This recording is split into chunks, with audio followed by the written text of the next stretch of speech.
Hello, this is my essay for Lord of the Rings. I'm not sure why I'm filming this, but I thought it'd be interesting to read it aloud and play it back to myself and see if it's coherent and or entertaining for via YouTube purposes. I can see. Yes. No. Oh no.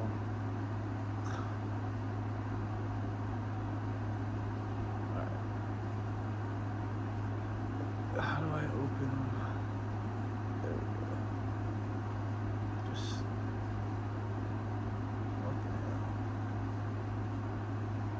Okay. So difficult to use. Alright.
Okay, what makes Faramir better than Boromir?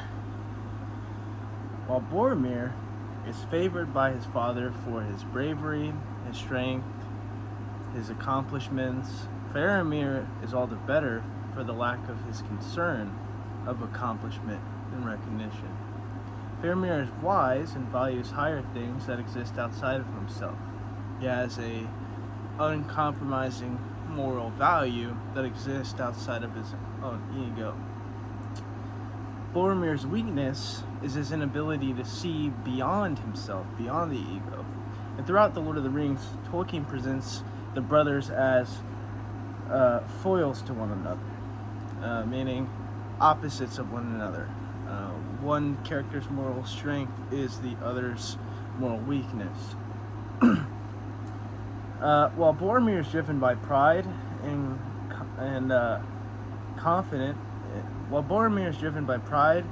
confidence in his own judgment, Faramir demonstrates humility, wisdom, and a willingness to submit to truths greater than himself.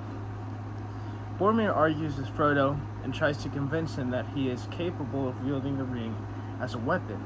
He asks, Minas Tirith fails if the ring still stands. But why if it were with us? Blinded by his loyalty to Gondor, he argues against the destruction of the ring and instead holds to the belief that the company, and especially himself, is capable of using the evil thing, the ring, the weapon, the evil weapon, for good. This dialogue takes place during the Council of Elrond, perhaps the wisest council that could be assembled, and though its members would never dare to use the ring, Boromir maintains his disagreement. Faramir, however, would never dare to argue against wisdom or a wise counsel, especially not out of pride. He's not concerned with the grandeur of war, the glory of battle, or bringing justice as he sees fit, but rather with defending what is sacred through humility. Faramir explains to Frodo what he truly values and proves himself to be a man of virtue. He says, I love not the bright sword for its sharpness, nor the arrow for its swiftness, nor the warrior for his glory. I love only that which they defend. Like I said, this is this uncompromising moral value that is driven by something other than his ego, right? This statement represents the fundamental difference between Faramir and his brother. Faramir is not concerned with vanity or self-fulfillment, but rather with the protection of his people. If Faramir had been present at the same council as Boromir was, he would not have argued that he knew better than his elders. If he had heard the warning that Minas Tirith would fall if the ring endured, he would not have considered himself an exception to the rule or relied upon his own pride or wisdom, his own understanding, even if he had to witness the city's destruction. And Faramir demonstrates this humility in his interaction with Frodo. After Frodo explains the ring's power and danger, Faramir accepts his words as wisdom and comes to an understanding that the ring is a fallen thing. Strengthening his rejection of its use,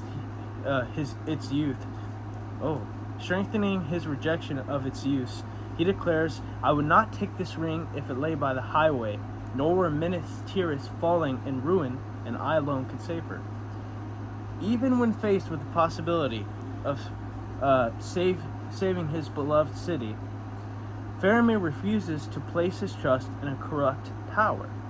He understands that if the wise course is to destroy the ring, then the cost of defying that wisdom is greater than the loss of a single kingdom.